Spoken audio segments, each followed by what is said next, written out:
Halo teman-teman sesama YouTuber semuanya. Di sini saya mau sharing sedikit ya, mau berbagi pengalaman atau curhat lah ya. Di sini salah satu video saya yang saya kasih judul cara mudah download lagu di YouTube. Ini dihapus sama YouTube ya, karena dianggap tidak layak. Ya. Nah, ini dianggap melanggar persyaratan dan kebijakan ya. Video saya yang judulnya cara mudah download lagu di YouTube ya, judulnya seperti ini. Terus saya kasih deskripsi seperti ini ya. Nah, ini di sini saya nggak tahu kenapa dihapus dan dianggap tidak layak ya, melanggar ya. Padahal kalau saya lihat di YouTube ya, banyak konten-konten seperti ini yang isinya mungkin sama atau senada dengan video saya ini ya. Coba saya cari di YouTube ya. Saya copy judulnya ini. Saya copy, kemudian coba saya cari di YouTube ya.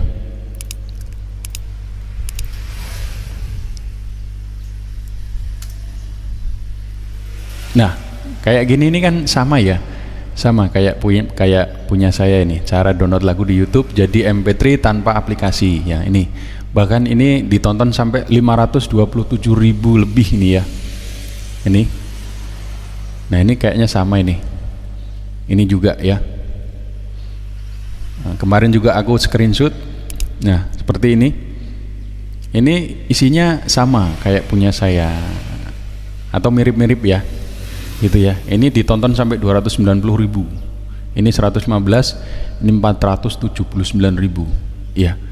Ini kenapa ya? Punya saya kok ditolak, terus ini lolos gitu ya. Mungkin teman-teman punya pengalaman atau yang lebih senior yang tahu ya. Tolong nanti dibuat komentar di video ini supaya bisa jadi pembelajaran untuk kita semua ya.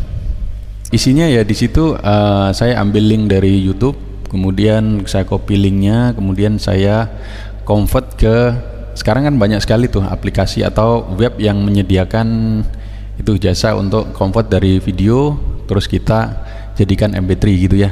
Nah, seperti itu. Ini kenapa ya kira-kira alasannya ya? Kalau saya lihat di beranda channel saya, nah tampilannya seperti ini ya. Ini ada notifikasi. Nah, peringatan ini konten terkait dihapus ya. Nah, teman-teman kalau mau baca di sini bisa di pause dulu ya. Tampilannya seperti ini. Dihapus, tidak layak ya. Nah, saya juga sudah mengajukan banding. Banding itu artinya kita minta peninjauan ulang sama YouTube dan ditolak juga gitu ya, karena melanggar gitu. Nah, di sini ada peringatan ya. Saya klik di sini, dia tampilannya seperti ini. Dianggap konten berisiko atau berbahaya gitu ya. Gitu. Saya nggak tahu alasannya kenapa, karena banyak juga yang senada dengan video ini, isinya mungkin sama atau mirip gitu, tapi lolos gitu ya, bahkan sampai ratusan ribu ditonton gitu.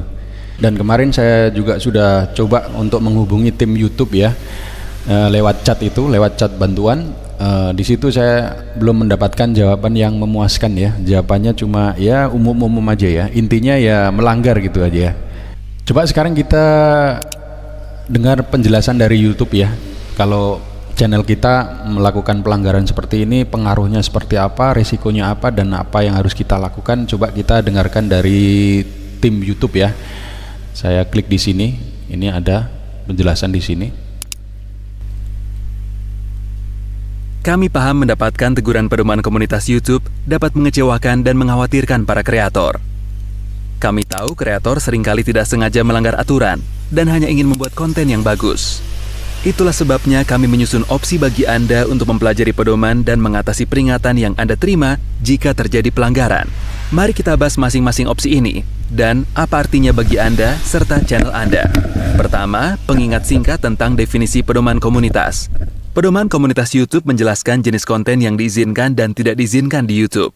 Ada sejumlah pedoman komunitas, seperti kebijakan terkait peniruan identitas, keselamatan anak, pelecehan, dan banyak lagi. Dan berlaku untuk semua jenis konten di YouTube untuk memastikan komunitas kami tetap terlindungi. Mari pelajari apa yang terjadi jika Anda melanggar pedoman komunitas YouTube dan beberapa opsi yang Anda miliki jika terjadi pelanggaran.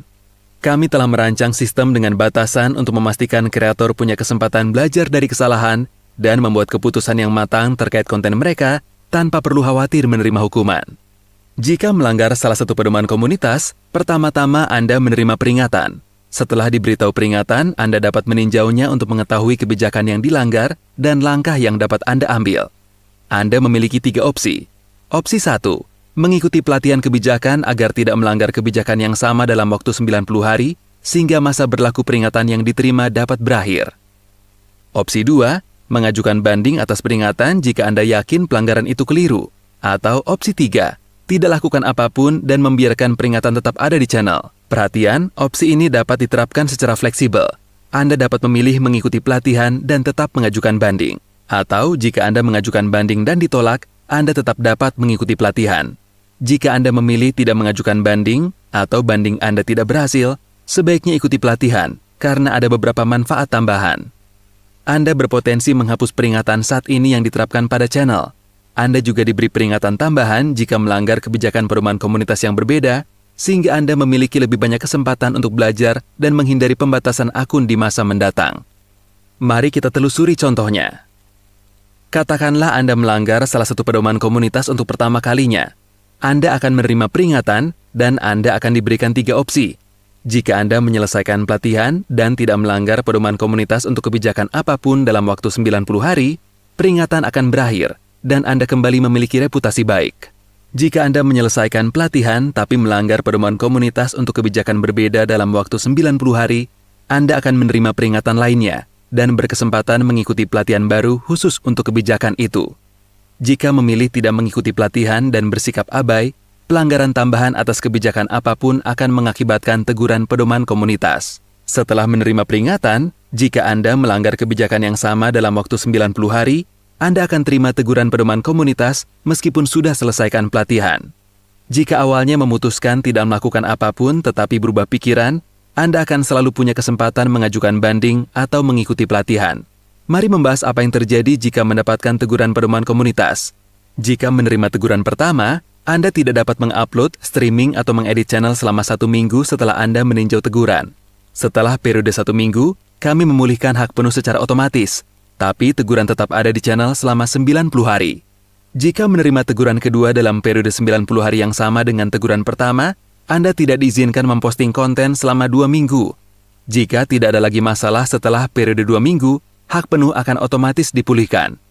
Setiap teguran tidak akan berakhir hingga 90 hari setelah dikeluarkan. Menerima 3 teguran dalam periode 90 hari yang sama akan mengakibatkan channel dihapus permanen dari YouTube. Kami paham kesalahan bisa terjadi, dan banyak kreator yang tidak sengaja melanggar kebijakan. Semoga sistem ini memberi kreator kesempatan mempelajari lebih lanjut pedoman komunitas untuk membantu mencegah pelanggaran di masa mendatang dan menjaga komunitas YouTube tetap aman.